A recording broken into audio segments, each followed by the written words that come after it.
まあそこがあれですよね、脳を騙すってそういうことなんですね。じゃあ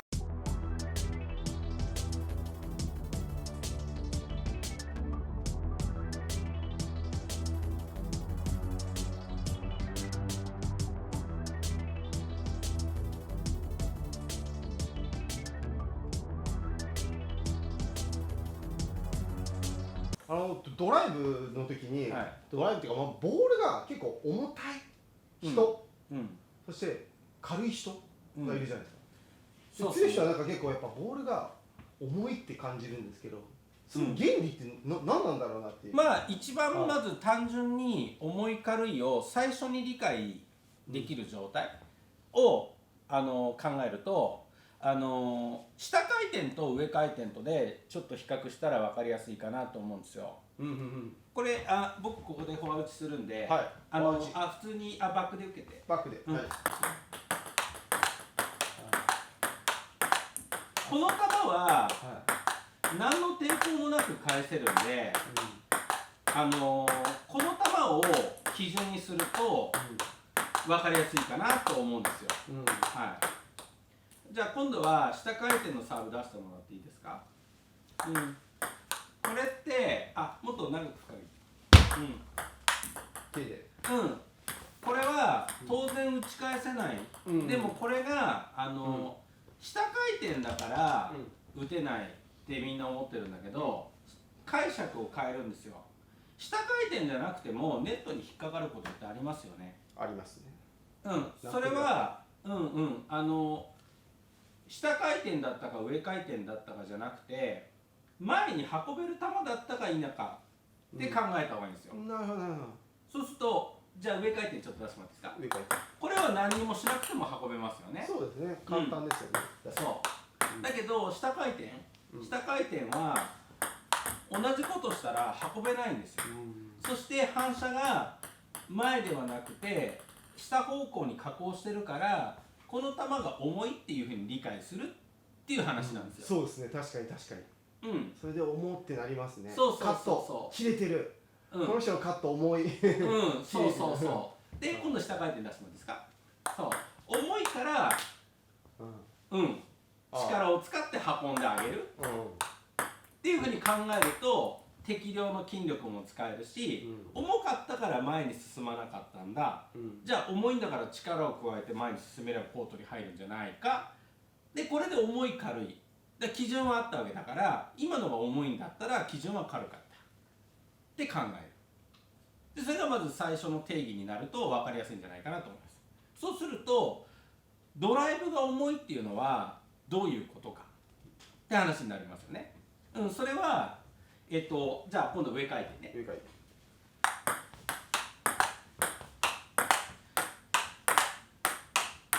ドライブがね重いと感じるのは、本来このまま打ってたら球は軽いんですよ。軽いですね。これは、そうで打ってる方も軽い球を打ってるんですよ。ここに加圧した時に相手にエネルギー伝達できた球っていうのは重い球になるってことですよね。球を重くするということ、でそれはラケットの角度を80度から45度ぐらい、もしくは30度とか、場合によったら水平にして回転を加えてもコートに作るラインをちゃんと作ってあげれば回転を増強することができるんで、直進してくる球なんだけど回転が加わってきた球は重い球、というふうになる。なるほどなるほど。そこはまず最初の重い軽いじゃないですかね。いや、体験しやすい。重い軽いの解釈っていろんな表現で重い軽いって言いますよね。でナックルが重いって言うじゃないですか。言います。ナックルが重いのは今の解釈でも理解できるんじゃないかなと思います。自分との相性が悪くて運べない球、で運べないっていうのはナックルに加えて球の速度も関係しているような気がします。遅い球は重いですよね。重い。それはなぜかっていうと、反作用で跳ねるはずの力が足りないってことです。ということはそれを進めなきゃいけない。つまり自分の球が強くなるっていうのは相手の球の影響があって初めて強くなるんですよ、つまり相手の方がサンドバッグになっちゃったからこっちはいくら殴っても痛いって言ってくれないわけですよ、そうですねそれが飛ばなくなっちゃうってことです。飛ばない球のナックルってやっぱ打つの難しいんですね。難しいですね。飛んでこないナックルっていうのは。極論から言うと、打法を2種類持たなきゃいけないと思います。回転を使ったことに反作用が起きるための、通常のフォア打ちやバックの練習、それが普通とすると、ナックルを上回転系のボールの中に分類した場合ですよ、そうすると回転がない球っていうのはボールがラバーを蹴ってくれる力がないんで、そして回転がない時点でボールが不規則に動こうとする性質が増えるんですよ、物は回ってると安定するんだけど止まってしまうと不規則になるんで、そこでパワーコントロールを失うんですよ、いや難しいですよね、ナックルの球を返すっていうのは。通常のフォア打ちとかでコーチが勧める打ち方を今私のところでは博士表現ではそれをフック打ちって言ってます、ラバーに引っかかって打ってくれる、ラバーが反作用でこう自動的にフックをかけてくれる、その作用をフック打ちで、ボールをそのまま板の弾みに飛ばすことを面打ちっていうふうに打法が 2つあるって教えてます、なぜかというとグレードが高い方はフック打ちだけでもベースはいいんですよ、でもある程度の卓球の知識を持ってない人たちがいる初級のクラスって相手がもう戦術がもう一種格闘技なんで、卓球じゃない人もいるかもしれないみたいなぐらいの球が飛んでくるんで、面打ちで全部返すってことも技法として必要なんですよ。だから初歩の人ほどちょっと技法が増えちゃうんで、酷ですよね、相手の球を反作用で反動で強くする競技なんで、相手の方に力がないとこっちが戦術が2倍になっちゃうんですよね、倍になっちゃうから、そこ難しいところだからナックルの球はもうボール自体がこのまま飛んできちゃうんで、そのボール自体をこづいて返球するというようなシステムで返球するって対策を出してますね、思いの解釈の言葉にいろいろあるってことですね、そうですね、そういうこと。本来の王道なドライブの強さっていうのが重いっていうことであればボクシングのパンチに似てます、ただこう叩くんじゃなくて、ボクシングの選手はこう当たった時と言っているんで、それで重いっていう表現になります、つまり別の力が加わることによってパンチの力が上がってるっていうことです、それに近いですよね、直球のまんまで速度が同じなのに重い球と軽い球がある、だからスマッシュは直球できちゃうから回転が少ないので軽い球になっちゃう、さっきナックルの球は重いって言ってるからちょっと言葉が矛盾してますね、だけど速度の力はあるから跳ね返ってくれるんで、速度の力失われて回転で跳ね返る力もないとそれが一番重いになっちゃうっていう表現も間違ってはいないですね。なるほど、重い軽いの定義ってちょっと難しいんですけど、そういう表現ですね。ちょっと一つ、疑問っていうか、よくドライブ打つ時に、やっぱ重いはやっぱ回転量がやっぱ高ければボールが重たいというのはやっぱちょっと今の博士の話で思ったんですけど、その時に軌道がやっぱちょっと上から入った方が重く感じるのかな。あると思いますよ。どうなんですかね。軌道とか関係ありますか。ですね、下から入るよりも下からこうドライブがこうやって入るよりも上からグンってきた方が重く感じるのかな、でも博士の今の話聞いてると上から来た方が逆に返しやすい場合もあるんですよねだから卓球の選手が自分の人間としての筋力で多分作れる回転の量には限界があると思うんですよ、だから今現世界チャンピオンや世界ランカー上から数えて10人ぐらい、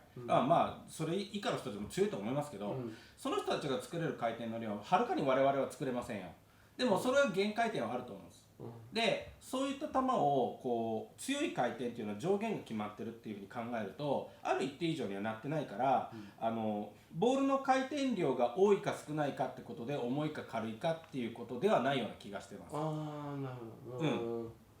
ある程度常識の回転の量までで、それ以上に何か加わってくるってことは基本ないと思うんです。で、そこでなんで例えばブロックした時にこう飛ばしちゃう、結構ありますよね。かかってた、重たかったとか。でこの部分で今僕が、自分の YouTube でも積極的に言ってることがあるんですよ。球は威力ではなくて効力だって言ってます。効力っていうのは効果する力、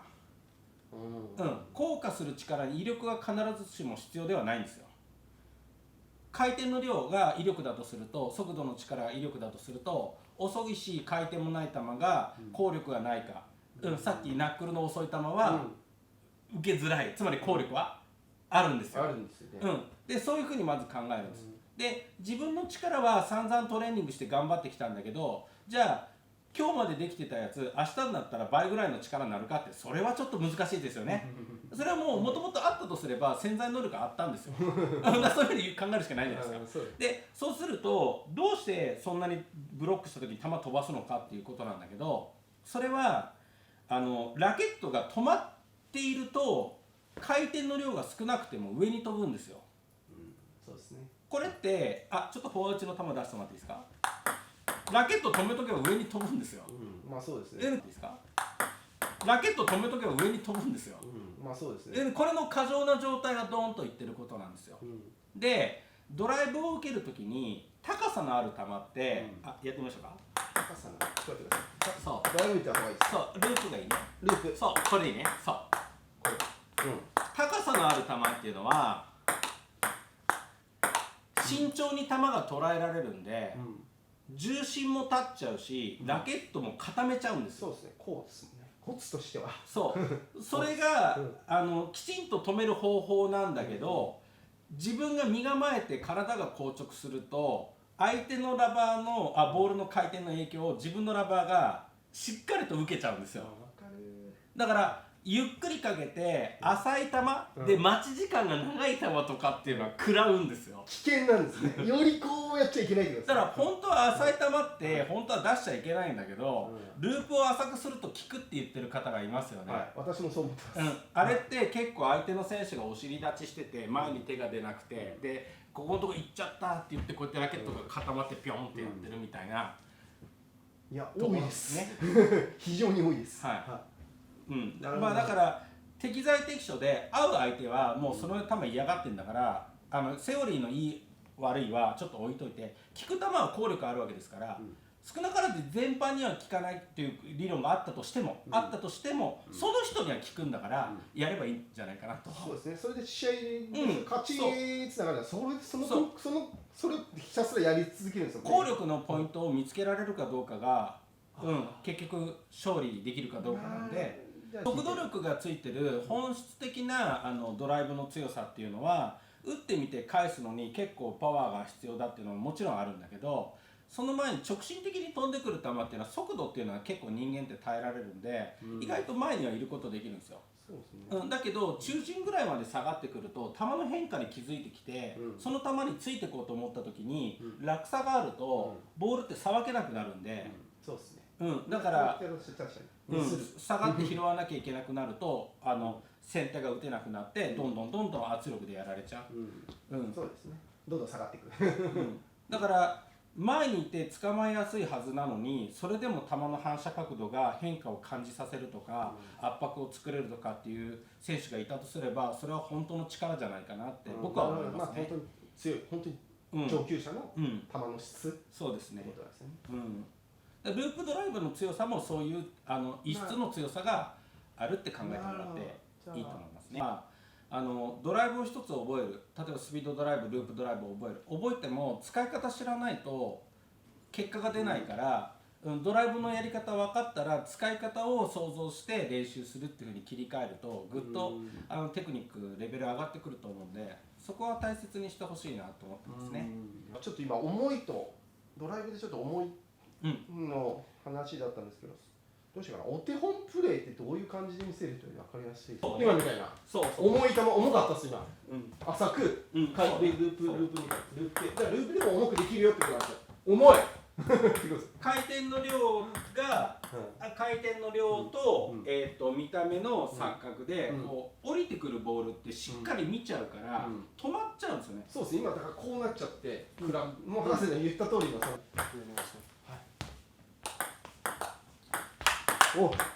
前の球っていうのは、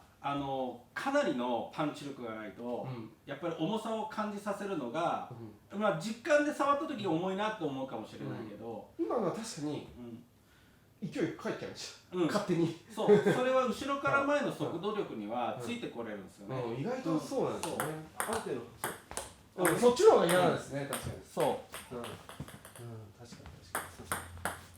になるほど。いやー確かに浮いちゃった今。想像よりかかってるっていうか、想定よりかかってる。浅くなるとそう固定感も難しくなるから、よりこう筋力が硬直してもらいやすくなるもらっちゃいますね、どうしても。いうことですね。で次の球がチャンスボールになったらとズドーンといけばいいということで。そうですね。ということは私が今やった時は、私の時はこの球が今重い球になってるってことですね。グッチに対してはここがそう効いてる。だから本来はやっぱり浅い球って手高くなる球っていうのはこうやられちゃうんで、軽くて NG って言われてるんですけど、やっぱ先入観でこう身構えちゃってるともらっちゃうっていう。だから威力の方が伸びなくても効果するところが出てくると、そこがピンポイントになってスコアにつながっちゃうと。だからできるだけそういう球を受ける経験を積まないと上達しないってことですよね。そういうことですね。その経験を生かして、こういう球も前にいなきゃとか、もう私なんかってもう今の球来たらもうやばい球だから、もう早く入ってとか、もうすぐなんかフォアでドライブ変えたりとか、ブロックはしたくないなって思ってますね。なんとか。でもみんな困ってるですね。遅い球に見入っちゃって身動きが逆に取れなくなるんですよね。速いのってパッパッパっていくから反応できるんだけど、遅い球ってじっくりいっちゃう。時間があるゆえにやらかしてしまう。迷わず自分はもうこうやっちゃうんですよ。だからもう止めるよりかまだいいか。そういうところが大切かな。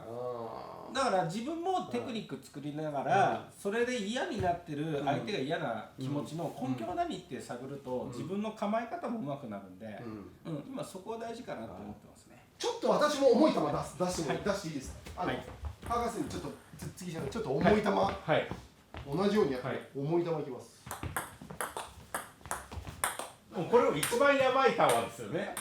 この隙間からこう目がちゃんとよく出たなみたいな。すみません、いきなり私一番これが重い球なんですね。そういうことになっちゃう。相手に聞いてればっていう。そうです。大丈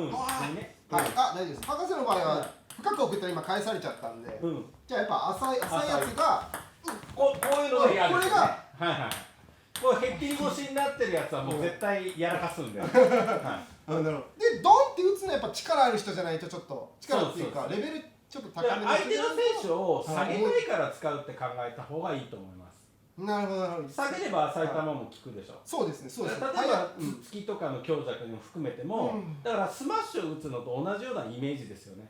で回転がかかってた方が圧力かかるんで、止められなかったらこっちが下がる癖が出るんで、そうですね。確かそしたらまたそうですよ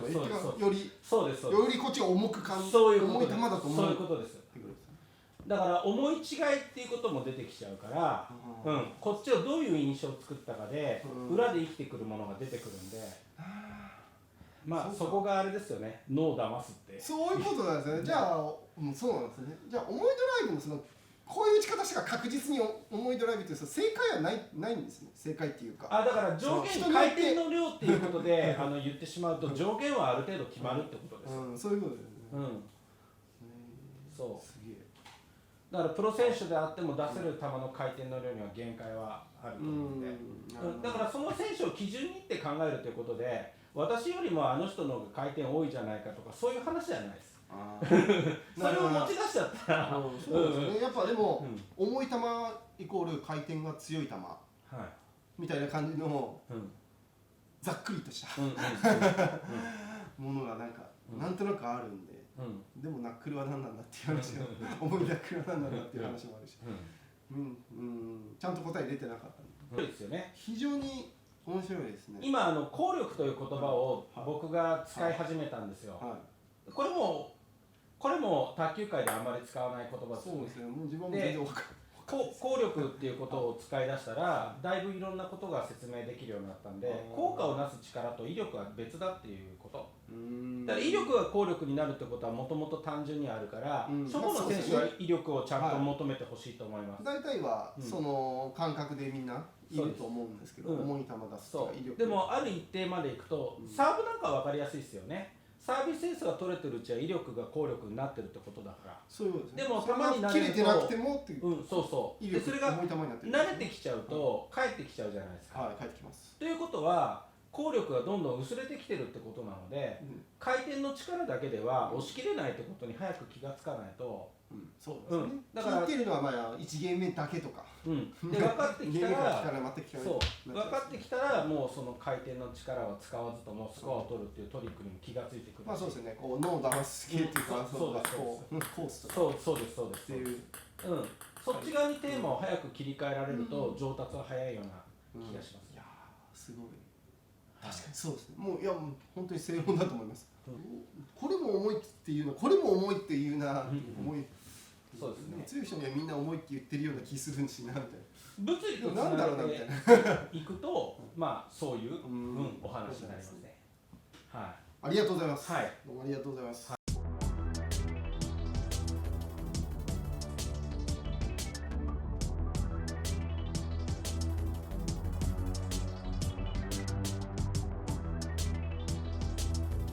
動画の内容が良ければいいねとチャンネル登録をよろしくお願いします。ありがとうございました。